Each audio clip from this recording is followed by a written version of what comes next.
last time I've spoken about collections and subcollections, and all of this. Right now we're gonna see deeper subcollections and collection groups. I'm gonna see dynamic collections because I don't think it's good. So collections.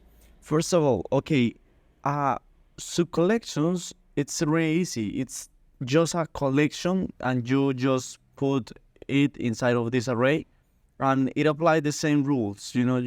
That we have already learned. That we have already learned how to build a collection. So as a collection is nested, so the only thing is that you gotta put that into the array, and that's pretty much it. So another thing that I wanna give importance is the importance of TypeScript. How useful is TypeScript? For example, in this case, we have comments is a string, but let's say that we're gonna add an extra field, let's say an ID. So what it is going to happen is that TypeScript is going to show us an error because it is lacking a property. So, well, at least it's undefined. But if we, for example, start typing, okay, I want to add this, see how it showed the property. So TypeScript is really useful. It shows if we have errors. So it is great. Okay, let's do collection groups. Okay, first of all, before I have already added two comments. That's the first comment of one product. Let's say another comment from the second product. So, okay, pretty cool to access that, in the database. It's nested, so it is easy to access. But let's say that I want to be a moderator, as somebody who wants to check if everybody has proper comments and not there isn't anybody commenting something which is forbidden. So how do we fetch this thing that is nested? Because we need the IDs, for example, to get to that point. So how can we do that without using the ID? So the solution for that is collection groups, because we don't need any ID. It doesn't matter where it's nested.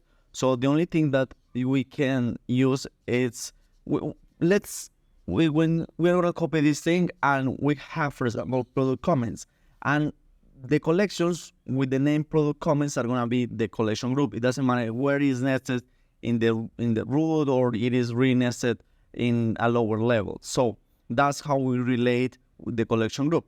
So it's going to look for every product, let's say, from all inside of the database, or product comments, sorry. So how do we do that? So we're gonna just simply add a property called collection group in true. That's all. And we have access.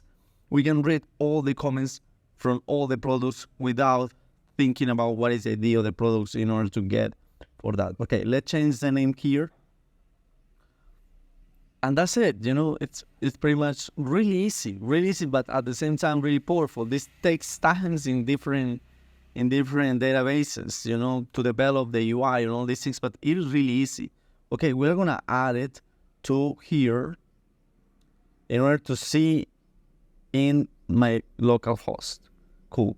So let's check. Okay, it is there. Collection group, and we have the both comment. The two comments. Sorry, the two comments we have then there. And yeah, I can do whatever I want. So. Another thing that I want to check, is AppCheck. AppCheck is a service for protecting our Firebase resources. So they have an API, use initialize AppCheck. I had some problems in working with it, so instead of that, I just create a custom AppCheck hook based on what they have done before. So we're going to comment this one. And that's it, That's it. Let's navigate to it. And it isn't a big deal, So I highly recommend you to check my video, the video that I have done about AppCheck. The only thing that you need to add in this code is your own captcha key, There, you need to add your own captcha key. So I highly recommend the video that I did with AppCheck and Next.js, because It is complete. It shows all the principles, all the concepts important for using your AppCheck in your project. Okay, that's it, and thank you.